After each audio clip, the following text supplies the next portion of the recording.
Hey y'all, and welcome back to another fan mini episode of Catch That, where we get to know people, our friends, and just regular folks get to learn about them through the music that they love, through their favorite songs. I am naturally Elise, and that's my bro. JR. And we are the R&B representatives. And today we are welcoming Lydia as our guest. Hey. Hey y'all, how you doing? Hey. Great. Good. So, how about you tell the folks a little bit about yourself, as much or as little as you like to tell us? I'm Lydia Marie. I'm based currently in Charlotte. I am a beauty blogger, a beauty influencer. Just making my way out here. I am a hip hop head, R&B head. So I was very, very glad to be asked to come on this show because I listen to it. I watch it all the time. So I'm a big fan. Big fan. Oh, you're making us blush. Yeah. And you know I'm dark. Y'all can't see me. I can feel it though. I can feel it. But yeah, how about you tell the folks what song you chose to talk about today? I don't have a lot of songs that I consider perfect songs. I have maybe a handful, but I chose Use Your Heart by SWV because I think that is one of the best R&B songs ever. I really do. So I chose Use Your Heart by SWV. Yes. Well, just know when we saw that that's what you picked, we got very excited because we love this song and it's our favorite SWV song. Yes. Both of us. And we don't be agreeing on stuff. Right. Hardly. Not nothing that big is favorite, you know? Right. Right. Yeah. So when do you remember first hearing the song and how did it make you feel the first time you heard it? The first time I heard it, I think I was actually driving or something. And you know what made it stand out? Because I was a teenager in the 90s. I'm old, y'all. So I was a teenager when the first SWV came out, and I was like in that era, like full swing, New Jack Swing, the whole thing. Mm-hmm. So when I was there for the evolution of them, and then when I heard, I was like, that don't sound like Coco. Who is that singing? And I was like, this is different. And then I just kept playing it back. I actually had the CD. So I just kept, going back. And I was like, dang, that's Taj. And it just really, it was one of those songs that it was a moment. You know how you have those moments when you first hear a song, you like, this is different. And it just made you like want to chill. I just felt like I could just chill with the song with somebody. It's just that song. It was just a moment to hear them evolve like that and then actually hear everybody else singing. It was just crazy. Mm-hmm. Mm-hmm. Yeah, I remember after hearing it, I was like, I wish Taj would have been a little more on more of their songs. With a big part in it. I wish there was more of that. Yeah, for sure. Because she sounded so good. Because she has a smoky quality to her voice against like Coco's clear, but this kind of smoky with just a touch of rasp to it, and it's just like it's like a good, back and forth. It's so smooth. It's just so smooth. And she had, like you said, that smoky. She just got that mellow tone. And just came in. It was just such a nice contrast. I was just blown. I was like, man, this song is just everything. It really is. I'm just so smiling through this whole thing. Y'all know, at least know how much I love this record, like so much. So finally somebody picked it and we can talk about it. It's just like crazy because the first time I heard it is when I got the album New Beginning. And, so I'm listening to it and, we're hearing Taj get a lot more leads. Like the song before this one is All About You, and she's doing the whole thing. And Coco got the bridge. So it was like, okay. And then when Use Your Heart comes in, I was like, whoa, what is this? Right. And then Coco come in with the nice little swag to it. And then Taj comes in with that bridge. I said, one of the best bridges. One is the best. We need more bridges, people. We need bridges. I was about to say they don't do bridges to songs anymore. No. Where's the hook? We need a bridge. We need that bridge. And she did that in that random cameo from Joe. I was like, what is happening? That part. He just added, you know, he was the stop bait. He just came in with that one little line and killed it. And I was like, who is that? And when I found out it was Joe, I was just like, seriously, could this song get any more perfect? Yes, because because him and Sammy Lucas did the backgrounds of this record. So you know what I'm saying? And they did the arrangement. They had the arrangement. Yeah. And Joe was like, mind you, we didn't really know Joe yet. Like he had came out with that first album, and then he came out with All the Things Your Man Won't Do, but that was it. He didn't get that breakthrough with that breakthrough album. That's not his first one, people. But he get that breakthrough, and when we hear him, we like, who is this? Like, who's that deep register? You know what I'm saying? And it's so crazy because I was listening to the acapella before we did this, and at the end, it's like Coco and Joe is kind of going back and forth at the end. I don't know why they didn't let that go at the end of the regular song, but the acapella, because you obviously had to get the the single to hear that. And when you hear it, and Joe is going off, because one thing about Joe, he's always perfect. Vocal. He is a singer. I have never heard Joe sound bad. Oh, ever. His pen game is stupid. His vocals are just timeless.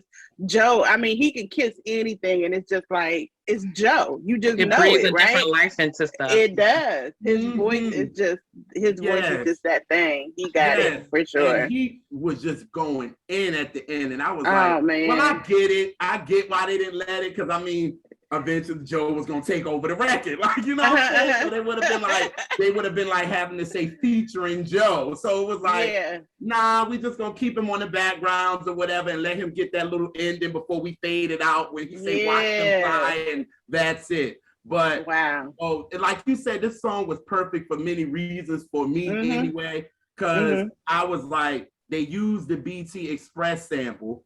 Which is one of my favorite songs from BT Express, which is If It Don't Turn You On. That is one of my favorites. So when I hear that when I was listening to it, I was like, what producer is this? Because first of all, it did sound like Brian Alexander Morgan, because so when I looked at the album and I knew it wasn't, I was like, this ain't Brian Alexander Morgan. This ain't All Star. This ain't, you know what I'm saying? Like, it was different. So I never really look at liner notes but I had to this time. It was like, I looked at it and I was like, Neptune, who are they? Like, I don't know these dudes. Like, I don't know who no Neptunes is. Like, who the heck are they? But whatever they did, it was dope. You know what I mean? It was dope. Together a great song. It's a No Joe, and Sammy Lucas is behind it. And you said you heard it in the car. And I did. And what brings me back to that is me being in New York, and it felt like on a summer day, because that's when the song came out. It came out a day after my birthday, which is July 29th. It came out July 30th as a single. Summertime, I do remember it came summer. Out. And I remember riding on the Brooklyn Bridge and just riding with my mom, and we hearing it and we're listening to it, and it just, the wind is blowing and it just sounds so good. You know what I'm saying? Did I have braids then? No, not yet. I still had my high top fade. I still had the high top fade. I haven't been rose yet. I know my mom, because my mom had still had her braids. So it was like, you know what I'm saying? The windows is down and everything. And it feel like your hair can go in the wind and all that, because it's just that good. You know what I mean? And so good. And like you said, that song is just perfect. And it just felt like I was listening to them finally as a grown-up. And I was like, because they were like in high school, you know, kicking it with You're the One for Me and all that. And then the Human Nature came out, and I was like, okay, that's sexy. But this was like grown woman. I was growing into my, you know, coming of age and all that. And it just felt like, dang, this album, this song is just so grown up. It's just, and today I can play that song right now and just have that same feeling. It just never get old. It never gets old to me, ever. You know, she said that on the Unsung too. What? Where they tried to get, she said they tried to get grown. You see, she was like, we wanted to wear heels, and she was like, we wanted to get out of, you know what I'm saying, the jabots and the jeans and that. She was like, we wanted to get cute, wear makeup, and you know what I'm saying, get in a little bit of heels, and you know what I'm saying, and it clearly was a new beginning for sure. Right. Yeah. And I relate with Lydia, because I think we're we're close to the same age, and so of being a younger not younger teenager when they were starting, and then now you're grown and this song comes out, and it's just I totally relate to that. Yeah, it's just so good. And Coco, Coco has that voice. Coco is a voice that you recognize like that. If you know them, you know that. Yeah. But just putting Taj on top of that, it was just such a nice contrast. Coco has that nice church high register, and then Taj just comes in and smooth that bridge right out. And Coco wasn't even doing, all the vocal acrobatics that we know she can do and sound good doing it, but it was just that mellowness of the whole song. It was just like, golly, this song it just elevated them in my mind. Like, wow, they were amazing. I agree. I totally agree, because I feel like this song shows everybody shine. Because what bothered me about SWV anyway, Coco is the voice, like she's the voice of the group, but everybody acting like Taj and Lily couldn't sing. But I'm like, who y'all think was coming in with these harmonies behind her? Like, y'all not understanding. Yeah, Coco can blow and she can sing, but Taj and Lily is coming with them, harmonies with her to make that sound full. You know what I mean? Yeah. So with this record, you see Coco, like you said, she's not doing all these vocal acrobatics and all that. She's just so smooth with it. And then you have Taj come in with the bridge. But then you got Joe, Tammy Lucas, and you got Coco and Lily kind of behind her, adding that full volume, and it just makes the song it takes the song to such another level, y'all. Yes, and I was just so happy that I was so happy that Taj really got the shine on this record, and I love when they doing it live. And I'm like, and every time I see her doing it live, I'll be like, you better sing, Taj. Yes, every time. And I think I saw them do that live at Essence Fest. And I was just like, what the heck? And I'd never seen them live until then. And I was just like, is this happening? Like, is this for real? It was just like, but they sounded so good. They sounded so good. And I love that even Coco would say that don't discount them, because I couldn't do this without them. And, we work. It's just, and when how people sing together for years and years, they just got that thing that they do. And that's what SWV has to me. They just got it because they've been singing together for years. And, there was somebody that, and I had to sit here and think about it for a second, with the emotions and their harmonies, because they're sisters, so they're easily able to blend with each other. You could take a girl out and put a sister in, and you wouldn't even notice because they can blend. The Braxtons too, yes, got it. You know what I'm saying? The Braxtons too. Yeah.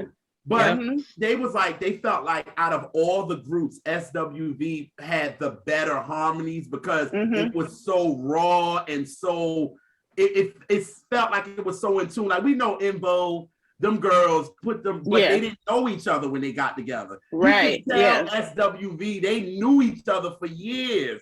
And that's how it sounded like that. That's why the harmony sounded so like dope. You know what I mean? Like, don't get me wrong, In Vogue did they thing. You know what I'm saying? As all four of them girls can sing their face off. For sure. All that. But then, TLC, no shade. But I hear you. But Coco and them were raw. They on the street corner singing together as kids, kind of group, and that they can look at each other and hit a note and know when somebody is gonna go, where they're gonna go to with their voice, and it just works. It just works. I know Pharrell had to be smiling with this, because y'all know he's the one that's saying the S, the W, the U, the V. Yes, I learned that. Human nature. I learned that like maybe 4 years ago, and I was like, wait. I had to go back and listen. I was like, that is Pharrell. Yes. So for him to produce a record for them and it become a hit, it was just like a 360 moment. And to write it. That part. Right. He also wrote it. That's right. That's what? Yeah. And just him. That's crazy. It wasn't no, it's right. He has the sole writing credit on it. Pharrell Williams and Chad, I guess, did the production. It's him and Chad as the production, as Neptunes. Wow. That had to be a dope moment, though. You know, it had to be. I mean, for real, you could give the girls some more songs. I mean, for real. Are we talking about now? That would be nice. It would. That'd be dope. That would be nice. Yeah, that would be nice. I liked it last. It was the album before last. I Miss Not Us. I Miss Us. Was it I Miss Us? I think it was with Ain't No Man on it. Oh no, that one was Still. That was the last Still, one. yes, that's the one I like. That's the one I still play pretty regularly around here. I like that one a lot. I still play that one. I still play that one too. I do. And that got Lamb. He did all that. Lamb. Okay. So, yeah, but I would have loved for Pharrell to kind of give him a joint. You know what I mean? Like, come on, you give him, y'all got hits with each other. I mean, you know? Yeah, they could definitely do that. That just it's just that song. That song is just I can't get enough. I was so excited. Like when Elise was like, "Did you check the email?" I was like, "No." She was like, "Lydia picked her song." I was like, "Which one was it?" She's like, "Go look." She was like, "Go look." I ain't telling you. And then when I looked, I said, "Yo, see you with your heart? Are you serious?" Yes, immediately. I was like, no hesitation. I already know what I can talk about. I know I can talk about this song. Yes. All day. I love it. Yeah. So, anything else you want to add, JR or Lydia, about the song?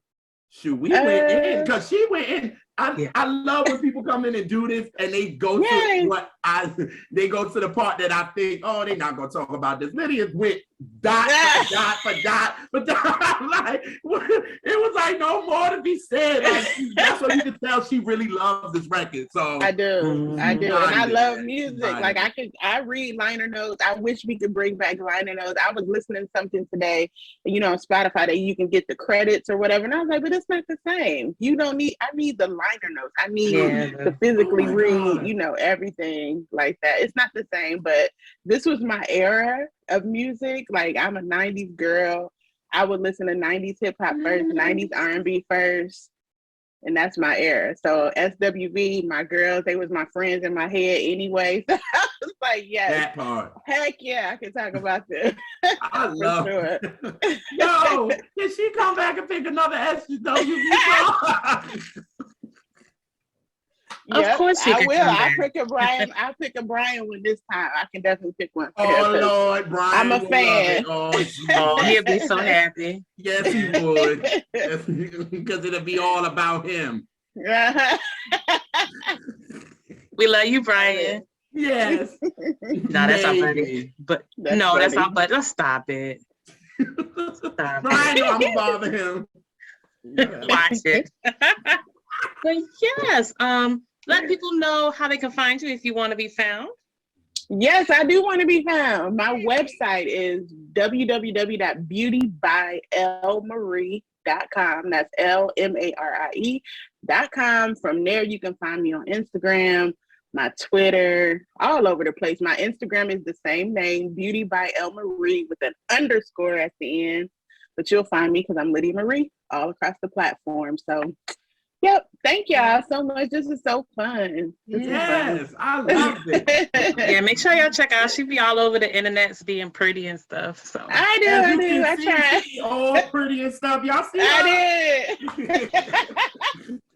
Thank you guys. I appreciate it. Well, yes. Again, thank you. And we thank everybody who tunes in all the time and supports us and makes this all possible. Please support them. If you're a music lover, you need to be tuning in to this all the time. So, yes. I love her the most. She's my favorite. Yeah. And I made it. Mama, I made it. I made it. But yeah, we will catch y'all on the next episode of Catch That. Peace. Peace, y'all. Yeah.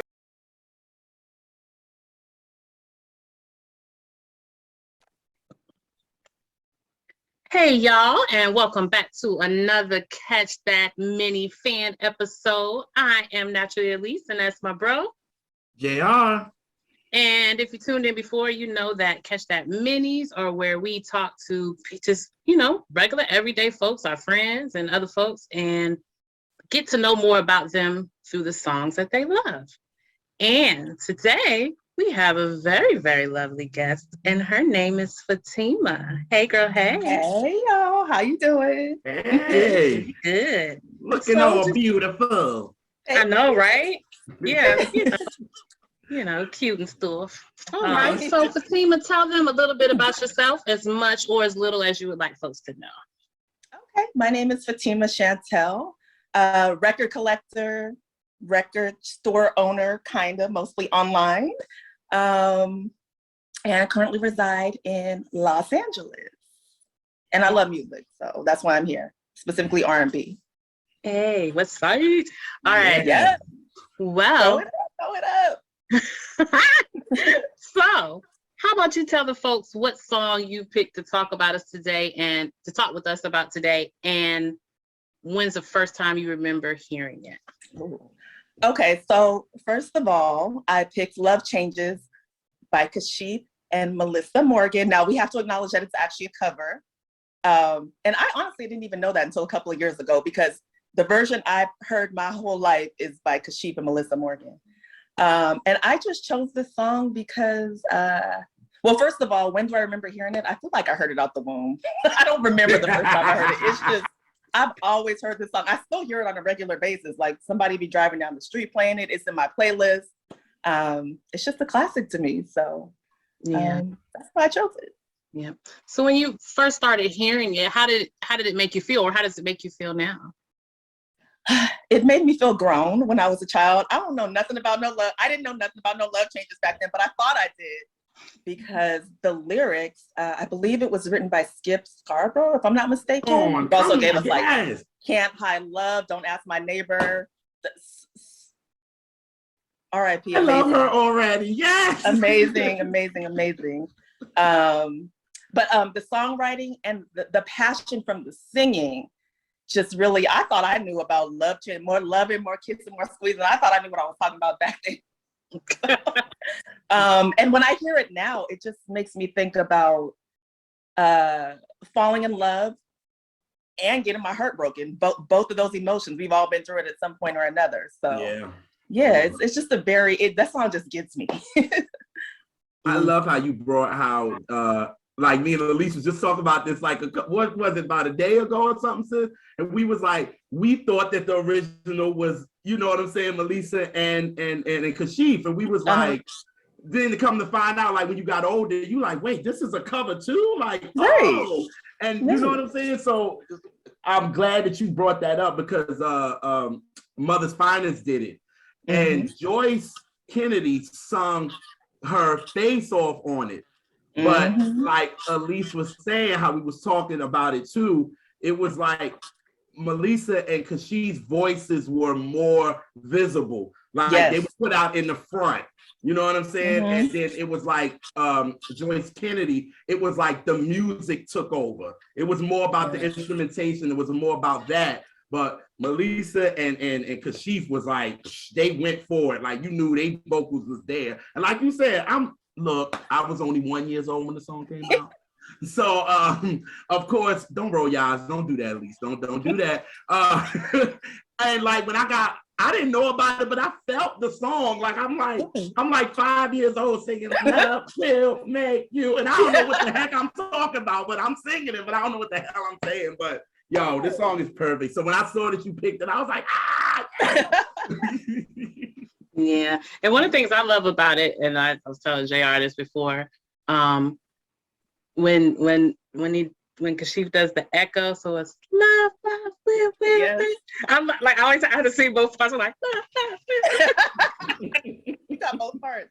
Because even in the original they do it, but I think because Skip, he produced it too. But when Kashif did his, you could tell like I love that vocal arranging that he did with him and Meli'sa together. It's just so dope, you know what I mean? And just to know that them two came together, because people don't know that Whitney was supposed to do this. I didn't know that. Do tell. Yeah, she was supposed to be the one but Clyde said no. He didn't think it would go right. You know what he was doing with Whitney. It was too black. It was too black. That's the bottom line. It was too black, and he heard it and didn't think. I don't even think he thought it was going to be a hit. But then after it hit, and then people started asking him about it or whatever, he's like, oh yeah, I would have wanted Whitney on there. Oh, now you would have wanted her on there because it done hit and all that. Because she was like, it's too late. Me and Meli'sa did what we need to do. Thank you for no thank you. And that song is an African American classic. So bump what anybody else says. If you grew up in a Black household, you grew up on that song. Absolutely. But Clive, you know how Clive, he was sending Whitney to that pop lane. It was just too Black and it didn't work. But he darn sure made sure because she had a song on that second album too. He wasn't crazy. Yes. Oh, so there's another cover. Oh God. Oh, I see. Oh, I'll let you call it. I know where this is going. I have this in my notes. You know, another cover that's a little special with Mr. Jamie Foxx and Miss Mary J. Blige. Yes. Okay. I know you guys are the R&B representatives. I know y'all.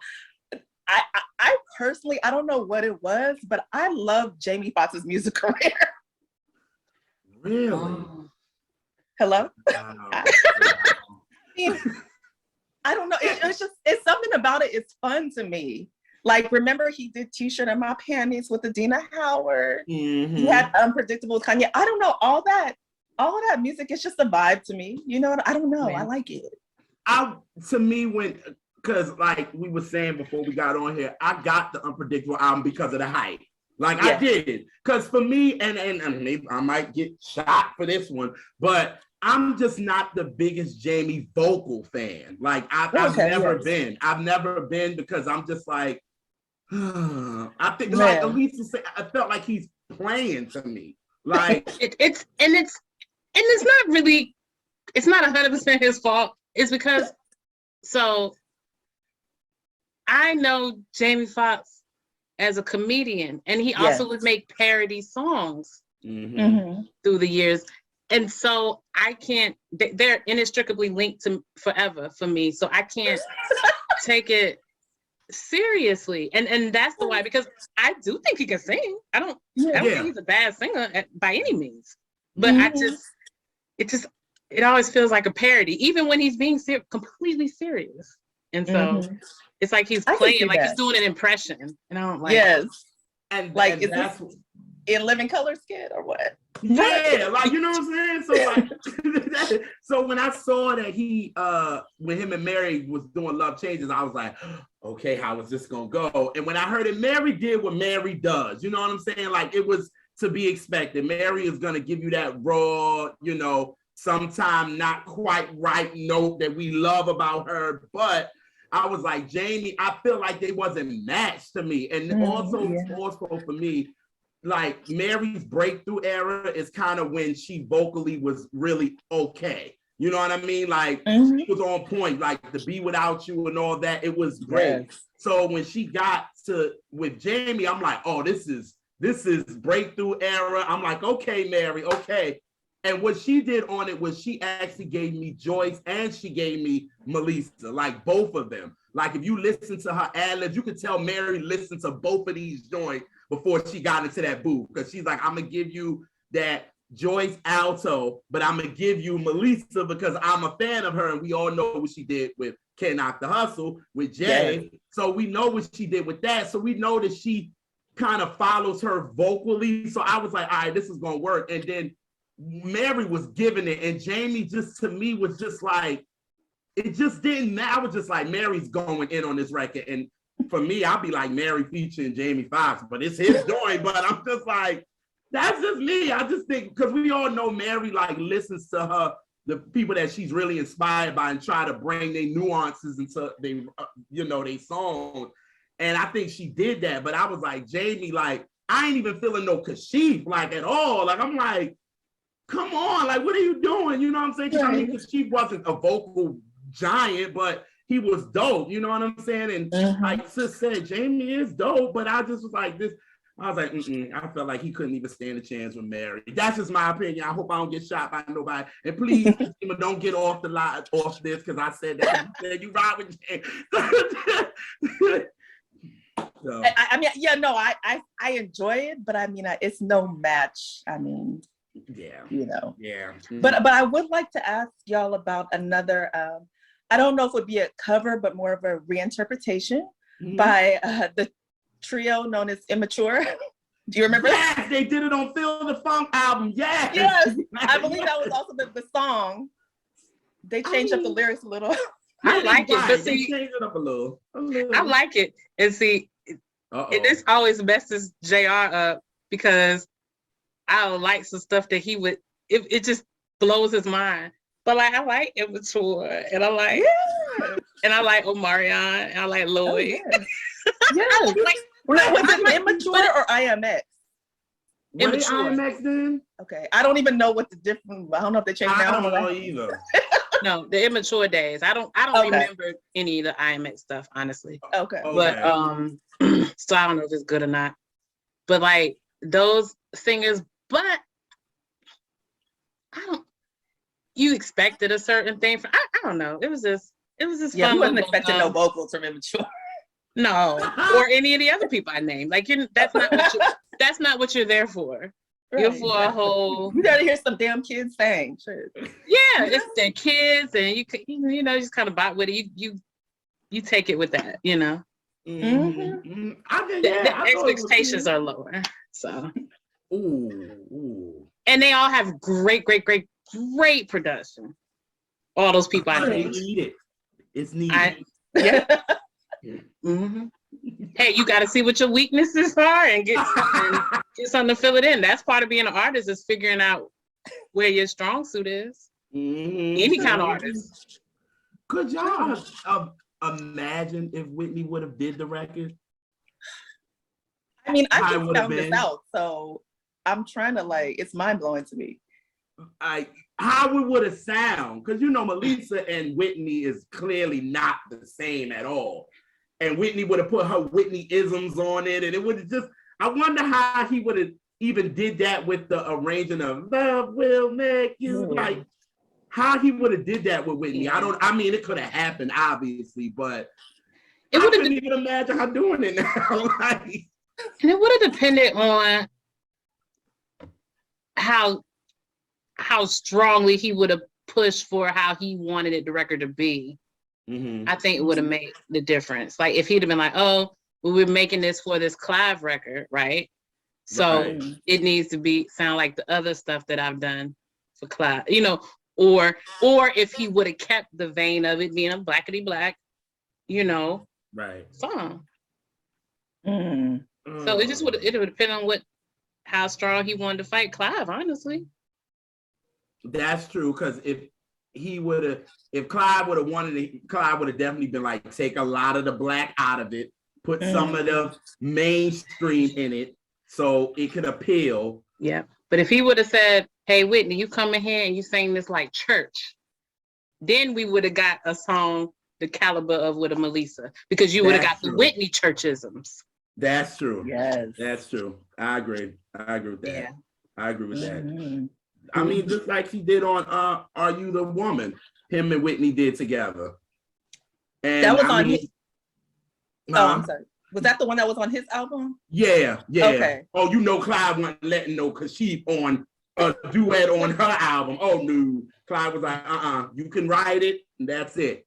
That's about it. And on the Love Changes album, Whitney's singing background on a song. Yes, isn't she? Is she? Yes. It's hold on, I'll tell you in a second which song it is. Teach the children. Okay. So silly. 50 Ways to Fall in Love.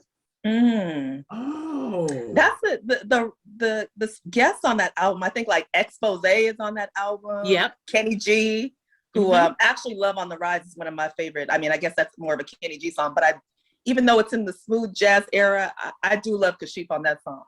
But I just love Kashif, period. I'm just so glad that people don't understand what he actually did for the shift of music. You know what I mean? Like, you know what I mean? Like, because me and Elise always go back to like those 80s experimental years.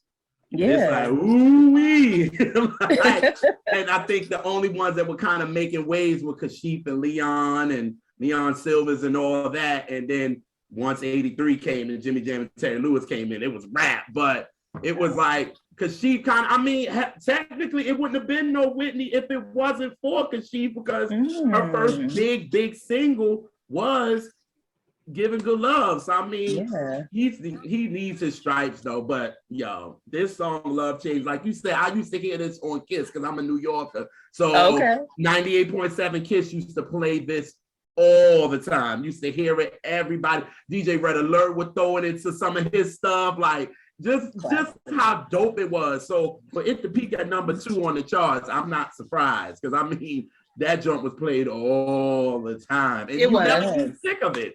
Yeah. And I still hear it on a regular basis. Like I said, somebody's driving down the street playing it, somebody's riding their bike blasting it. I still hear it on a regular basis. So it's a classic. And if you listen to, and the only radio I ever do happen to listen to occasionally is adult contemporary, and they do still play that a lot. So I wish I was in New York so I could still hear it, because I live in, at least know in the area I live in, I ain't gonna hear no Love Changes in nobody's car but mine. Okay. You roll down the window like, y'all hear this? You're right. Like I'm like, this is music. Y'all hear this? Because I know that, like, if I hear it and somebody driving it, I'm like, that's some family from somewhere. They ain't hear that long. Somebody aunties in town. Yeah, somebody aunties in town, because they ain't normally playing this, because I ain't getting that on this. Y'all make me want to go back home. Aw, bless it. All right. Did we miss anything, JR? Was it? Shoot, Fatima got it when she started talking about Skip, because I was like, because I was gonna go there, but she was like, she did it. She talked about, you know what I'm saying, the Can't Hide Love, Lovely Day, and of course, Love Ballad by LTD. Yes, oh my God. So yeah, she hit it. She hit it when she came in. She was prepared and ready. Okay? I like it. Me too. I love a professional. Hello. And then looking good while doing it. I know that's right. Yes, there's no other way that you should do it. Here she go. Well, yeah. So if anyone would like to find you, how could they find you? And tell them about Crateism and all that too. Oh, okay. So I have an online record store called Crateism. We also do a vinyl subscription. We also do a podcast. You were a guest on the podcast.